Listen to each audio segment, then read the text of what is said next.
Mercredi 8 août 2018, 19h à Cotonou. Ravi de vous retrouver pour cette édition. Le député Atta Renouho doit attendre jusqu'au 14 août pour être fixé sur sa demande de mise en liberté provisoire. Le développement dans un instant. Le président Patrice Talon a mis fin aux supputations relatives au référendum constitutionnel à la veille de la fête de l'indépendance.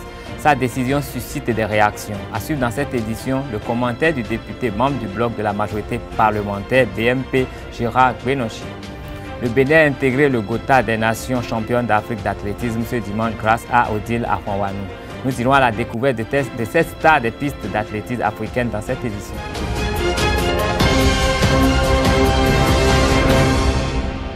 Mesdames et messieurs, bonsoir. Bienvenue dans cette édition. En ouverture de cette édition, nous recevons Kwame Mensam Jonas, un fils du feu Jonas Pedro, pour nous annoncer le programme de la célébration du 14e anniversaire du décès du maestro. Kwame Mensam, bonjour. Bonjour Carles. Bienvenue dans ce studio. Merci pour m'inviter. Merci pour avoir répondu à notre invitation. Merci. C'est vrai que souvent, quand les journalistes béninois vous croisent dans la rue, ils ont pour habitude de vous demander si nous sommes déjà proches du 12 août, parce que nous savons que depuis quelques années, vous avez toujours marqué la date du 12 août pour célébrer le souvenir du décès de votre père, Jonas Pedro. Et dites-nous, pour cette 14e édition, quel est le programme concocté? Fika huevio, joio. Et à la trozo en ve, me cité do yan yanti, mingalonu. Je pense humblement et timidement que cette inspiration n'a pas été une prophétie qu'il y aurait un fils qui irait vivre hors du Bénin et qui, chaque année, après la mort de son père, viendrait célébrer ses hommages. Je pense que c'était un message lancé à tout le peuple béninois. Oui. Et c'est pertinent ce clin d'œil-là, cette curiosité que tu as poussée. Parce qu'il est vrai, je suis arrivé au Bénin pour voir ma mère, pour rester avec ma mère, pour rester avec ma famille, mes amis, toi. Et du coup, quand on me voit au Bénin, on me demande toujours, « Ah, ça y est, c'est déjà l'anniversaire de papa ?» Et parfois, c'est en janvier que j'arrive. Donc, franchement, j'opte, j'embrasse cette curiosité que tu as eue. Mais cette fois-ci, oui, c'est 14 ans. Et voilà, il est prévu pas mal de choses, pas mal de tout petites choses. Pour en résumé, dit que où c'est Cotonou, où c'était Cotonou et le Kossa. Ben dites-nous, en général, à Cotonou, il se passera quoi le 12 août? 12 août prochain, nous allons nous recueillir, nous allons, entre frères, fils biologiques, fils et filles biologiques du feu maestro, nous irons à Lokossa et nous serons là-bas tranquillement et nous joindre avec les amis, les frères musiciens de la ville de Lokossa. Oui. Mais les célébrations cette année, on a pensé faire de petites choses, comme je le disais, dans de différents endroits du pays. Oui. C'est-à-dire, déjà, le premier concert proche dans Cotonou, c'est à Godomé. Ça va se passer. Où à Godomé? À l'espace Negro Palace, Black Lotus. C'est juste en face de la rue qui est juste en face de Parc des Princes. Dès qu'on interprète cette rue-là, juste sur la droite, on a l'espace. Negro Palace, Black Lotus. C'est là qu'on va faire un concert, un répertoire que je vais partager avec... C'est déjà quand la date du concert? Le samedi 18 août à 20h. D'accord? Donc, on va faire le premier concert là. Et après, il y a d'autres possibilités de concerts. Au niveau de Ouida, à Parakou aussi, il y a un concert. Les dates sont encore en train d'être décidées, parce que c'est une négociation qu'on est en train de mener avec la mairie de Parakou, à qui j'ai dit merci d'avance pour le retour que nous sommes en train d'avoir vis-à-vis de cette proposition de collaboration. La mayonnaise est en train de prendre. Kwahando, si. Eh bien, vous avez fredonné une chanson au début de cet entretien. Vous avez dit, bon, succinctement, que l'enfant qui est à l'étranger, il viendra, il rentrera, que la maison, la cour de la maison ne sera pas couverte d'herbe. Et bien entendu, Feu Jonas Pedro avait initié une idée, musique clinique, qui faisait quand même, donnait l'idée d'une thérapie musicale pour guérir beaucoup de maladies. Et nous avons appris également que du côté de Calavi, vous avez initié une maison que vous avez appelée musique clinique en l'honneur du maestro. Dites-nous, qu'est-ce qui se passe là-bas? Qu'est-ce que ça devient? Où en êtes-vous avec ce projet? Musique clinique, il est vrai, le maestro Jonas Pedro c'était une boîte de surprise, une boîte à surprise. C'est comme si c'est une boîte qui est là, tu ouvres et tu as plein de choses qui sortent. Il avait beaucoup de choses dans sa tête, beaucoup de projets dans sa tête. Non seulement la musique, mais sinon à travers la musique, en arriver à beaucoup de choses sociales. Oui. Et il avait comme intention de monter une musique clinique réellement, où les gens pourraient aller avoir accès à leur bien-être à travers la musicothérapie. Okay. Et donc, mais il avait aussi en tête de monter un dispensaire pour les paysans qui revenaient du champ avec des petites blessures ou des mordus de serpents, mais avoir accès à une attention de premiers... Ok, les premiers soins. Les premiers soins. Oui. Enfin, il avait toutes ces intentions-là, mais l'homme propose, Dieu dispose, et quand le diable s'interpose, les deux se reposent. Ok, c'est votre façon à vous de gérer l'héritage, ce lourd héritage laissé par votre père. Oui. Mais nous allons rappeler à nos auditeurs que vous êtes musicien, que vous résidez en Espagne où vous poursuivez votre carrière. Et vous nous reviendrez sûrement pour nous parler de vous, de votre carrière propre à vous. Mais avant de partir, de sortir de ce studio, veuillez nous rappeler rapidement la date qui est déjà calée pour célébrer les 14 ans du décès de Jonas Pedro. D'accord. Déjà, tout de suite, confirmé, nous avons le samedi 18 août où nous allons donner un concert. Nous allons partager le répertoire du feu maestro entre mon grand frère Gilles Jonas, qu'on ne présente plus, et mon humble personne de Kwame Mensah. Et comme j'ai l'habitude de le dire, quand Kwame Mensah se met dans la peau de Jonas Pedro, il s'oublie. D'accord. Donc, on voudrait que le public vienne nourrir cette nostalgie-là du maestro à travers ce répertoire et ce tact, cette articulation, cette façon de chanter vraiment du feu maestro, mais partagé entre ces deux enfants avec le groupe d'Adjez Band qui va nous accompagner. Et voilà. Et c'est tout ce que nous pouvons pour le moment continuer à offrir en attendant qu'un grand jour, nos dirigeants politiques se rendent compte que c'était un trésor. C'est bon. Mais il continue de l'être. L'après Jonas Pedro, vous avez l'habitude de vous oublier quand vous vous mettez dans la peau de votre père. Nous n'allons pas vous oublier. Nous n'allons pas oublier non plus que le 18 prochain, à l'espace Negro Palace, il y aura ce grand concert en hommage à Jonas Pedro. Et sur ce, nous allons vous dire merci infiniment. Merci d'être passé dans nos studios. C'est moi qui remercie. Nous sommes là, nous sommes ouverts à vous. À tout moment, vous pouvez revenir par ici. Merci infiniment. C'est moi qui remercie. Et bon vent à vous. À la télé et à tous les téléspectateurs. Merci. Nous continuons cette édition en franchissant le pas qui nous mène de la musique dans les médias.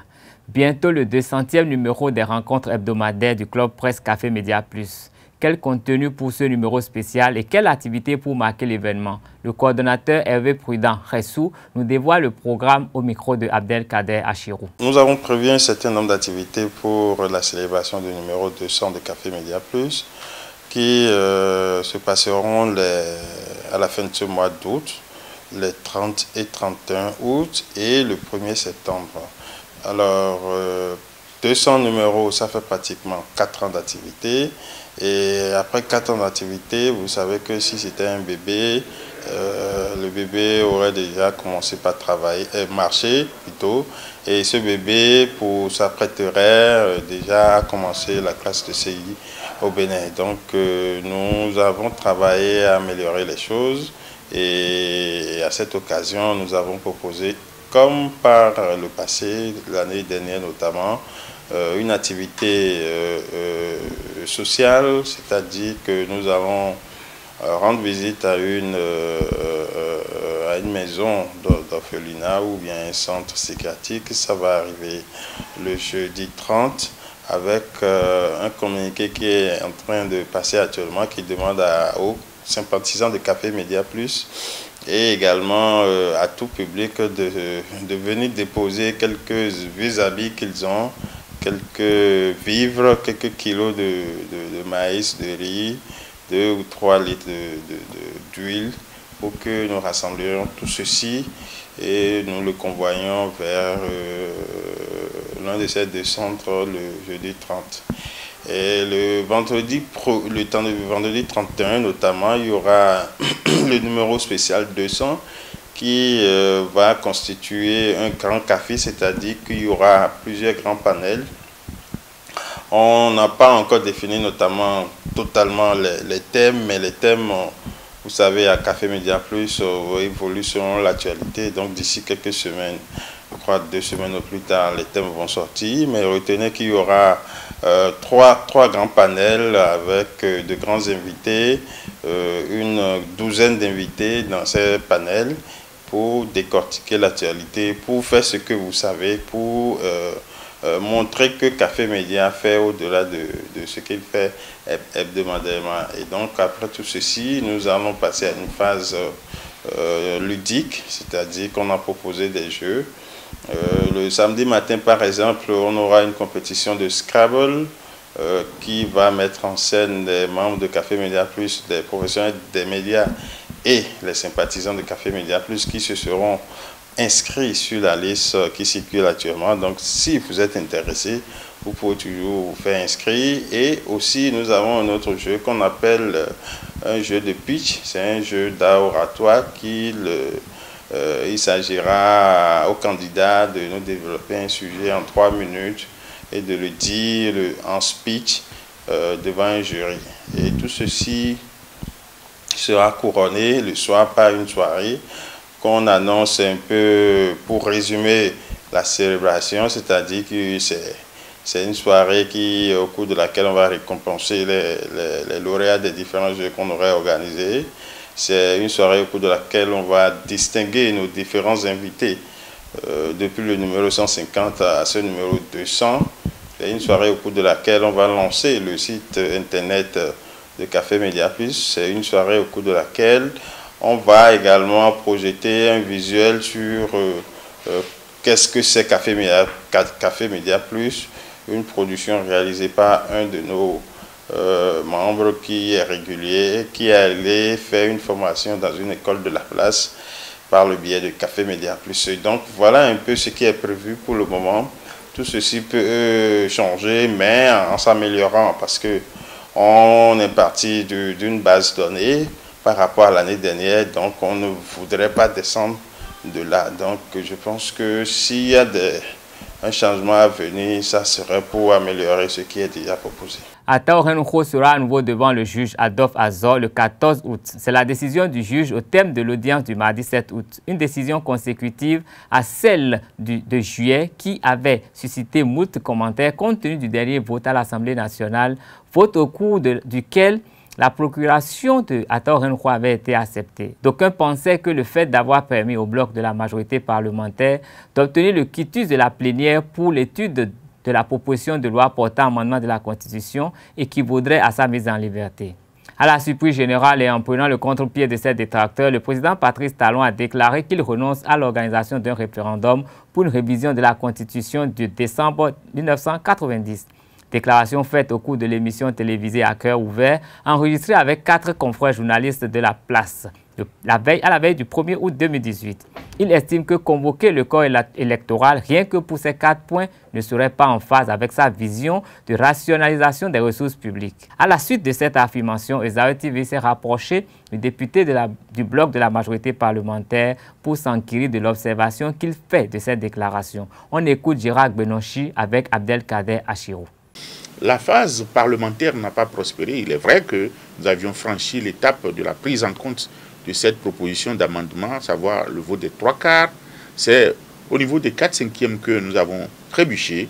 Nous n'avons pas pu. Et la loi impose en pareille circonstance que ce soit le président de la République qui prenne le relais en soumettant donc la proposition de loi ou le projet de loi au référendum pour que le peuple souverain s'exprime.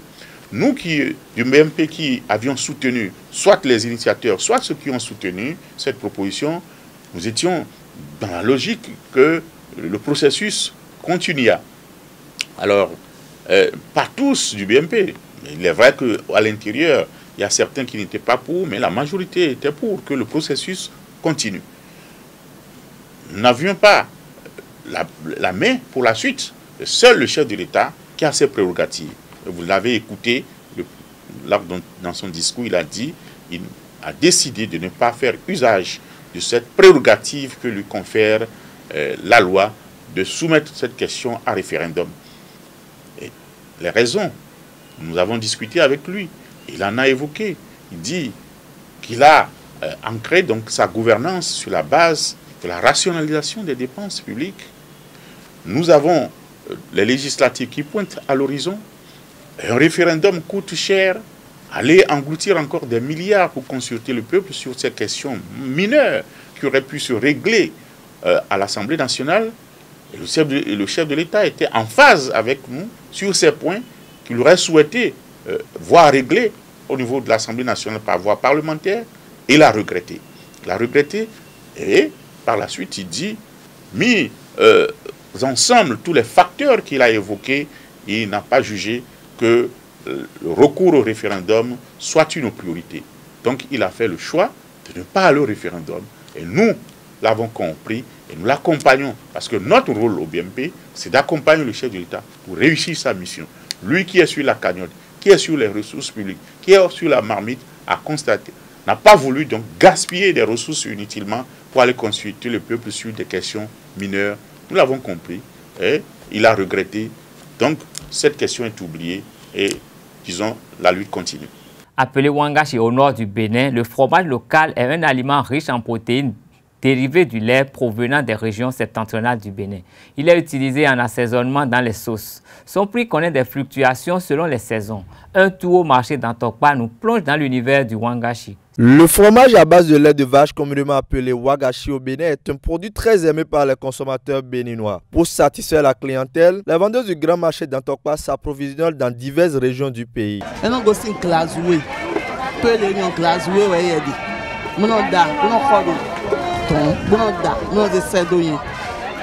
fromage là, ça provient du bœuf quoi.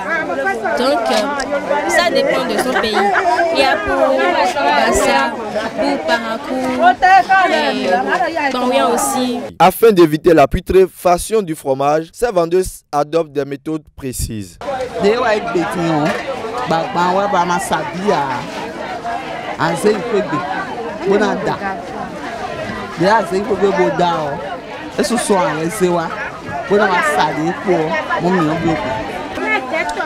si ça nous reste, des fois on prépare, des fois on prend de l'eau chaude, on fait ça sur ça. Coco, oui. Mais on prend ça et on fait ça et c'est en rouge avec de l'eau et on met ça sur ça ou bien on met ça sur le feu.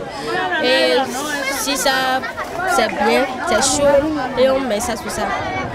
Il existe un autre type de fromage qui se commercialise au Bénin. Contrairement à celui fabriqué à base du lait, ce dernier est fait avec du soja. Qu'il soit à base de lait de vache ou à base du soja, le prix des fromages varie selon la quantité et la qualité. Ça varie. Et des fois, l'unité là c'est 200, 300, 500. Des fois, il y a pour 300, pour 400. Et des fois, il y a pour les grands 1000 francs, 300, 3000. Ça varie quand même. 500. Des fois, 500 de ton. Bon, c'est de Midele, ça 550, 600. Mais à ça, on a eu ça.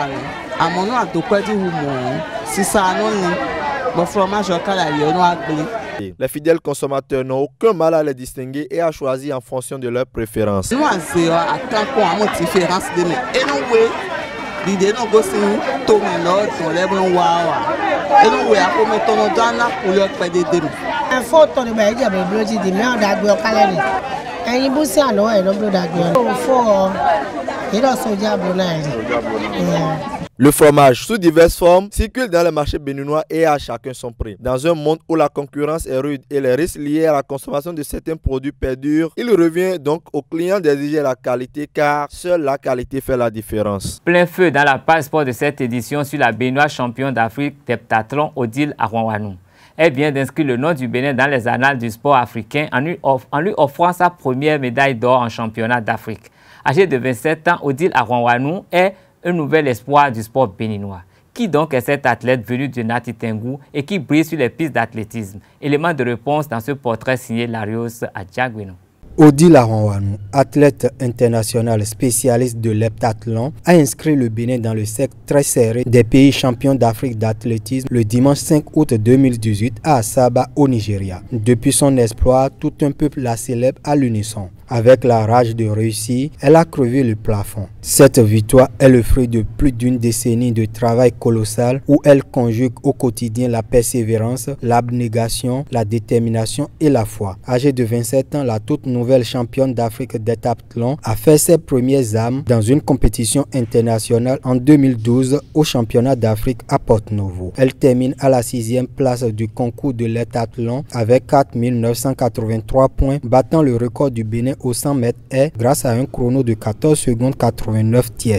La même année, elle participe aux Jeux olympiques de Londres sur 100 mètres haies. Elle occupe l'avant-dernière place de sa série, mais améliore son record de 13 tiers. Aujourd'hui, Odile Aranwanou est considérée par certains observateurs comme la meilleure athlète béninoise de tous les temps au regard de ses performances. Elle détient les records nationaux de l'heptathlon, 6131 points établis au meeting de Kladno en République tchèque en 2017. Puis 100 mètres est 13 secondes 35 tiers, chrono réalisé au même meeting. La championne de France en titre est également détentrice de 2 autres records du Bénin au lancer de poids et au saut en hauteur. Classée 50e au classement de la Fédération internationale d'athlétisme et association I2AF, la native de Savalou doit ses prouesses à son exil en France un an après le début de sa carrière internationale. Je suis passé par des moments difficiles au début de ma carrière. Je me souviens que je lançais avec des cailloux, je faisais les raies avec des bois de teck. C'est remémorer la première championne d'Afrique béninoise d'athlétisme au cours d'un entretien accordé à Bénin Web TV en octobre 2017. Vainqueur des Jeux de la solidarité islamique en 2017 à Bakou et médaille d'argent aux Jeux africains 2015 au Congo-Brazzaville, Odile Aranwanou évolue au stade Sotte-Vierre depuis 5 ans. Elle a également bénéficié des bourses de la solidarité olympique 2016 et 2020. Sa récente performance est saluée par ses compatriotes, notamment les dirigeants du sport béninois avec à leur tête le ministre Oswald Omeki et au-delà des frontières de son pays. Samuel Eto'o, footballeur international camerounais, lui a adressé un message de félicitations depuis la Bulgarie aux côtés du patron des sports béninois. Petitement et progressivement, la légende Odile Aranwanou s'écrit.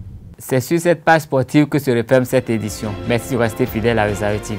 Un seul réflexe, www.zayotv.com.